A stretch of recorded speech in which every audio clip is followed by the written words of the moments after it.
안녕하세요, 퀘스트 여러분. 오늘의 퀘스트는 여러분 존재의 가장 필수적인 요소로 시작합니다. 심장이 뛸 때마다, 뉴런이 반짝일 때마다 여러분이 무조건 믿고 의지하는 바로 그것이죠. 물도 아니고 음식도 아닙니다. 심지어 여러분을 이 행성에 붙어있게 하는 중력도 아닙니다. 그 정체는 바로 산소입니다. 하지만 이건 여러분이 초등학교 생물 시간에 배운 그 온화하고 생명을 주는 기체가 아닙니다. 그건 안심시키기 위한 거짓말이었죠. 현실은 여러분이 근본적인 역설 속에 살고 있다는 겁니다. 여러분은 단순히 연료를 마시는 게 아닙니다. 천천히 타오르는 불을 들이마시고 있는 겁니다. 만약 지금 계신 방에서 산소가 싹 사라진다면 그 결과는 즉각적이고 재앙적일 겁니다. 단 몇 초 만에 의식을 잃겠죠. 세포 시스템은 멈춰버리고 단 몇 분 만에 쓰러지고 말 겁니다. 하지만 과학이 밝혀낸 기이하고도 불편한 진실은 이렇습니다. 지금 여러분을 살려두고 있는 바로 그 원소가 여러분의 인생 매 순간마다 여러분을 천천히 죽이고 있다는 사실이죠. 산소는 생물학이 수십억 년 동안 우리 목에 겨누고 있는 양날의 검입니다. 우리에게 에너지를 주지만 동시에 우리를 안에서부터 녹슬게 만들죠. 원자 물리학, 폭력적인 진화의 역사, 그리고 생명이 생존을 위해 치러야 했던 잔혹한 대가를 이해할 준비가 되셨다면 구독 버튼을 누르고 퀘스트에 합류하세요. 왜냐하면 이 이야기는 왜 우리가 늙는지, 왜 몸이 고장나는지, 그리고 궁극적으로 이 행성의 모든 생명체에게 왜 유통기한이 있는지를 설명해 주니까요. 우리가 숨쉬는 공기에 대한 가장 큰 오해부터 풀어보죠. 우리는 흔히 산소를 그저 폐가 사용해 주길 기다리며 둥둥 떠다니는 수동적이고 차분한 기체라고 생각합니다. 마치 산들바람처럼 상상하죠. 하지만 과학적 현실은 다릅니다. 산소는 차분하지 않습니다. 산소는 굶주려 있습니다. 그 이유를 이해하려면 원자보다 더 작은 세계로 줌인해봐야 합니다. 원자의 구조 자체를 봐야 하죠. 산소는 전기 음성도라는 화학 개념으로 정의됩니다. 쉽게 말해 원자가 이웃의 전자를 얼마나 뺏어오고 싶어 하는지를 나타내는 수치죠. 주기율표에서 산소는 그야말로 동네 깡패입니다. 우주 전체에서 불소, 플루오린 다음으로 전자를 탐하는 욕심쟁이, 즉 전기 음성도가 두 번째로 높은 원소죠. 그 굶주림의 물리학은 이렇습니다. 산소 원자에는 핵이 있고 그 주위를 전자 껍질들이 감싸고 있습니다. 가장 바깥쪽 껍질을 최외곽 전자 껍질이라고 하는데 여기엔 전자가 6개 있습니다. 하지만 양자역학의 법칙에 따르면 이 껍질은 전자가 8개일 때 가장 안정적입니다. 이걸 옥텟 규칙이라고 하죠. 산소는 완벽해지기 위해 전자 2개가 모자란 상태입니다. 그리고 그 때문에 아주 화가 나 있죠. 이 원자적 불안정성이 산소를 도둑으로 만듭니다. 허기를 채우기 위해서라면 주변에 있는 무엇에서든 부족한 전자를 훔쳐냅니다. 상대를 가리지 않아요. 산소가 철에서 전자를 뺐으면 금속이 부식되고 붉게 변해 부서집니다. 우린 이걸 녹이라고 부르죠. 산소가 나무에서 전자를 뺐으며 열과 빛을 내는 급격한 연쇄 반응을 일으키면 우린 이걸 불이라고 부릅니다. 그리고 산소가 우리 세포라는 통제된 환경 안에서 음식물의 전자를 뺐으면요, 우린 그걸 신진대사라고 부릅니다. 녹, 불, 부패, 그리고 생명. 우리 눈엔 다 달라 보이지만 화학적으로는 똑같은 현상입니다. 모두 산소가 자기 특기를 발휘하는 과정일 뿐이죠. 바로 안정을 찾기 위해 다른 분자에서 전자를 뜯어내는 건 말입니다. 자, 여기 불편한 진실이 있습니다. 우리는 말 그대로 천천히 타오르는 불꽃입니다. 벽난로 속 장작을 재로 만드는 그 산화 반응이 지금 여러분 몸속에서도 똑같이 일어나고 있습니다. 물에 의해 억제되고 효소에 의해 조절되어 속도만 느릴 뿐 파괴적인 과정인 건 똑같습니다.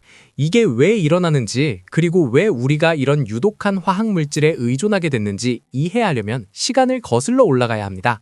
대략 24억 년 전 지구의 역사를 살펴봐야 하죠. 지구 역사의 절반 동안 대기에는 산소가 거의 없었습니다. 세상은 무산소 상태였죠. 바다는 아마 보랏빛이었을 테고 황과 메탄을 먹고 사는 고대 박테리아들로 가득했을 겁니다. 이 고대 미생물들은 행복하고 안전하고 느리게 살았습니다. 그러다 진화적 사고가 발생했습니다. 시아노박테리아라는 특정 박테리아가 새로운 묘기를 터득한 거죠. 물을 마시고 햇빛을 먹어 에너지를 만드는 법, 즉 우리가 아는 광합성을 배운 겁니다. 하지만 모든 엔진이 그렇듯 이 과정에서도 배기가스가 나왔습니다. 그 배기가스가 바로 산소였습니다. 당시 존재하던 생명체들에게 산소는 선물이 아니었습니다. 그건 대량 살상무기였죠. 산소는 당시의 세포 기계들에게 맹독성 반응을 일으켰습니다. 시아노박테리아가 대기 중으로 산소를 뿜어낼수록 과학계에서 대산화 사건이라고 부르는 전 지구적 재앙이 촉발되었습니다. 그것은 지구 역사상 최초이자 틀림없는 최대 규모의 대멸종이었습니다. 산소는 대기 중의 메탄과 반응하여 지구의 온실가스 이불을 걷어내버렸습니다. 온실가스가 사라지자 지구는 급격히 식었습니다.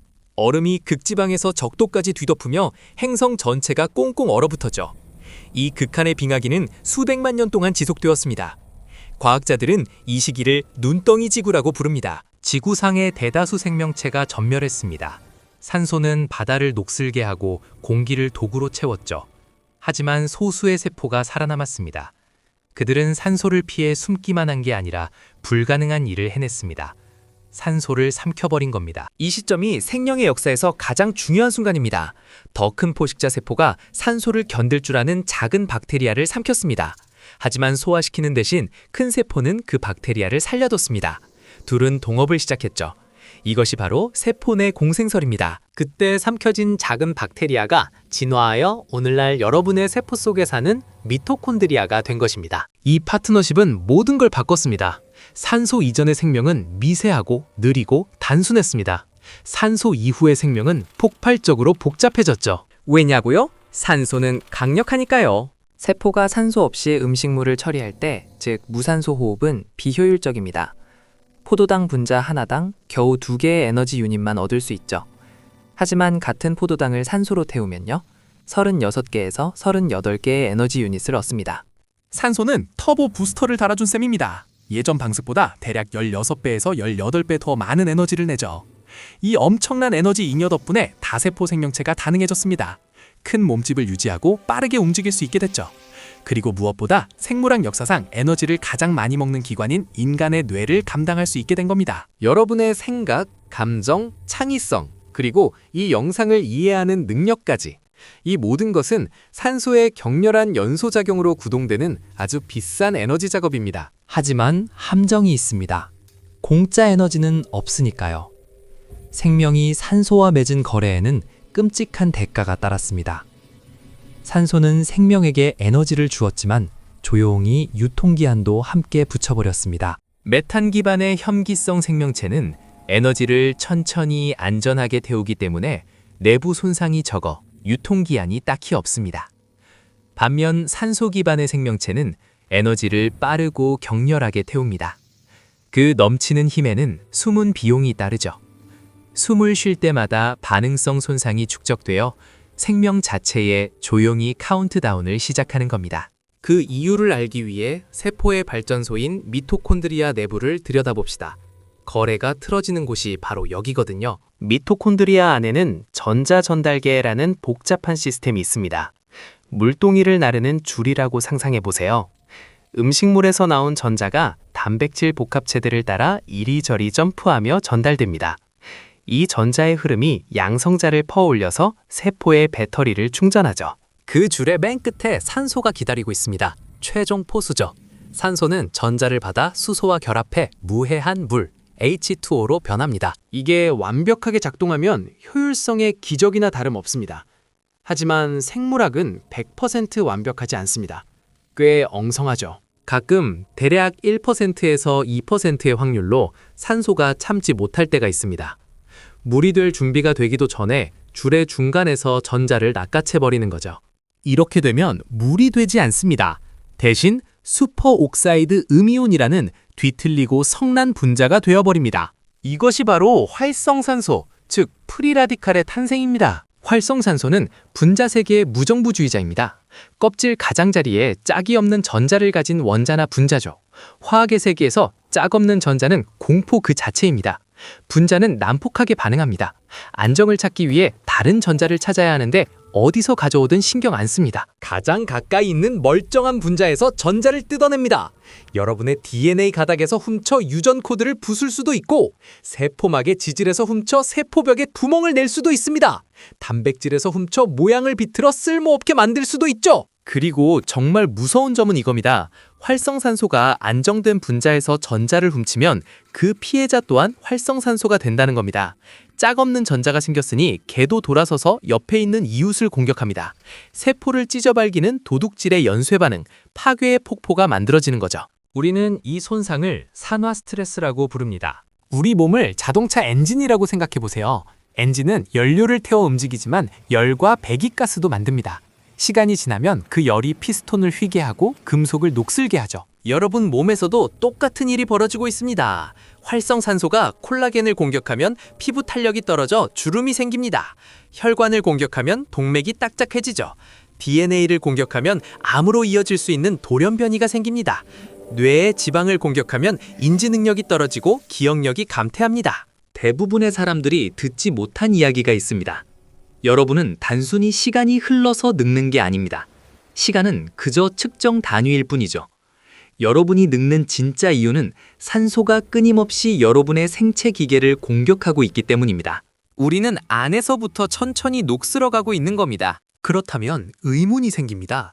산소가 그렇게 위험하고 우리가 독성 물질을 계속 뿜어낸다면 왜 우리는 일주일 만에 죽지 않을까요?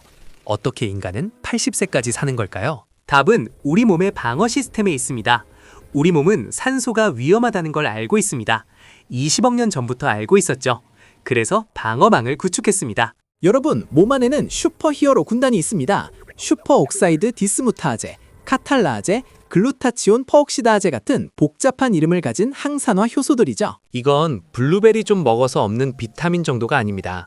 여러분의 DNA가 산소를 무장 해제시키기 위해 특별히 제조한 강력한 생체 기계들입니다. 슈퍼옥사이드 디스무타아제가 첫 번째 위험한 라디칼을 잡아 과산화수소로 바꿉니다. 그러면 카탈라아제가 날아와서 그 과산화수소를 무해한 물과 산소 기체로 분해해버리죠. 지금 여러분이 이 영상을 보는 순간에도 여러분의 몸은 매초 수백만 건의 작은 화학 전쟁을 치르고 있습니다. 끊임없이 손상을 복구하고 있죠. DNA 수선 시스템이 유전 코드를 열어 녹슨 부분을 잘라내고 다시 꿰맵니다. 자가 포식 같은 재활용 시스템은 망가진 세포 부품을 먹어치우고요. 하지만 여기에 인간 조건의 비극이 있습니다. 수리는 공짜가 아닙니다. 연력학 법칙은 대가를 요구합니다. 수리에는 에너지가 듭니다.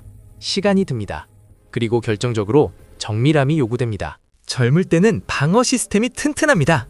미토콘드리아도 생생하죠. 항산화 효소도 충분히 만들어냅니다. 녹이 생기는 족족 닦아냅니다. 손상이 관리되고 있기 때문에 젊어 보이는 거죠. 하지만 나이가 들면서 균형이 무너집니다. 미토콘드리아는 낡아서 활성산소를 더 많이 흘리기 시작합니다.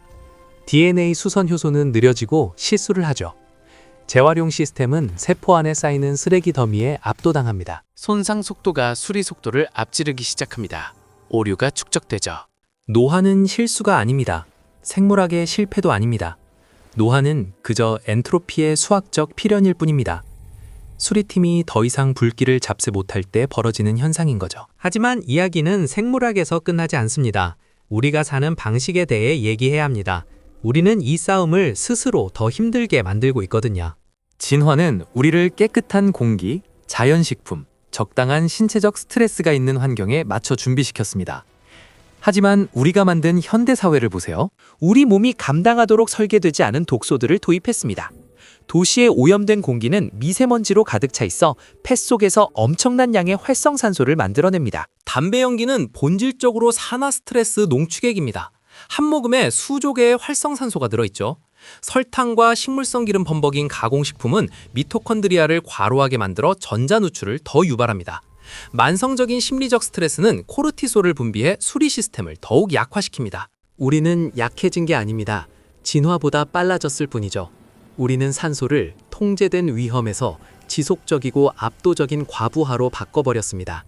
촛불의 양쪽 끝을 동시에 태우고 있는 꼴입니다. 이 지점에서 건강산업의 위험한 개념이 등장합니다. 바로 간단한 치료법의 환상입니다. 사람들은 이런 과학 이야기를 들으면 이렇게 생각합니다. 오케이, 산소가 손상을 주니까 항산화제가 죽음을 막는 치료제겠네? 항산화 음식을 많이 먹거나 영양제를 잔뜩 먹으면 노화를 멈출 수 있겠지? 하지만 생물학은 그렇게 단순하지 않습니다. 만약 몸에서 활성산소를 완전히 없애버린다면 여러분은 죽습니다. 알고 보니 우리에겐 약간의 스트레스가 필요했던 겁니다. 면역 체계는 활성산소를 무기로 씁니다. 백혈구가 박테리아를 발견하면 표백제와 활성산소를 뿜어서 죽여버리죠. 근육은 활성산소를 신호분자로 씁니다. 운동할 때 발생하는 산화 스트레스가 유전자에게 더 강한 근육을 만들라고 지시하는 겁니다. 인공 항산화제를 과다 복용해서 모든 산화작용을 억제해버리면 면역 체계가 꺼지거나 운동 효과를 보지 못하게 될 수도 있습니다. 생명은 칼날 위를 걷는 것과 같습니다. 산소가 너무 적으면 즉사합니다. 산화가 너무 심하면 빨리 늙습니다. 하지만 과잉 보호를 받으면 약해집니다. 자연은 완벽함을 추구하지 않습니다. 생존을 추구하죠. 자연은 여러분이 번식해서 유전자를 물려줄 때까지만 여러분이 사는 데 관심이 있습니다. 그 일을 마치면 자연은 여러분의 수리 시스템에 더 이상 신경 쓰지 않습니다. 산화작용이 몸을 점령하도록 내버려두죠. 그렇다면 결론이 뭘까요? 우리는 자신의 죽음에 대해 깊고 새로운 관점을 갖게 됩니다. 여러분이 생각하고 사랑하고 꿈꾸고 이 영상을 볼 수 있게 해주는 그 숨결이 언젠가는 여러분의 시간을 끝내게 될 힘이라는 사실입니다. 산소는 친절하거나 잔인하기로 선택한 게 아닙니다. 그저 물리학의 법칙을 따를 뿐입니다. 전기 음성도의 길을 따르는 거죠. 하지만 생명은 고집이 셉니다. 생명은 산소를 정복하지 않았습니다. 산소와 춤추는 법을 배웠죠. 그리고 에너지와 파괴 사이에서 벌어지는 그 춤이 생명을 소중하게 만듭니다. 수십억 년 전 그 거래를 하지 않았다면 우리는 고인 무릉덩이 속의 단순한 미생물 덩어리로 영원히 살았을지도 모릅니다. 안전했겠지만 아무것도 아니었겠죠. 우리는 잔수를 내주고 강렬함을 얻었습니다. 안전을 내주고 복작성을 얻었습니다. 불꽃을 얻기 위해 재가 되는 것을 받아들였습니다. 생명은 영원히 지속되도록 만들어진 게 아니니까요. 잠시 동안 밝게 타오르도록 만들어진 겁니다. 인생은 위험을 피하는 게 아닙니다. 무언가 의미를 가질 만큼 충분히 오래 그 위험 속에서 살아남는 것입니다. 오늘 이야기가 여러분의 숨결을 바라보는 시각을 바꿨다면, 노화의 물리학이 마음에 와닿았다면 좋아요를 누르고 영상을 공유해주세요. 우리 생물학을 이해하는 것이 그걸 정복하는 첫걸음이니까요. 그리고 퀘스트 헛을 구독하세요. 다음 퀘스트에선 과학을 더 깊게 파고들 겁니다. 어려운 질문을 던질 거예요. 이 시스템을 해킹할 수 있을까요? 산소가 망가뜨리는 속도보다 더 빨리 고치는 게 가능할까요? 아니면 그 한계는 절대적인 걸까요? 댓글로 알려주세요. 다음에 만나요, 퀘스터 여러분.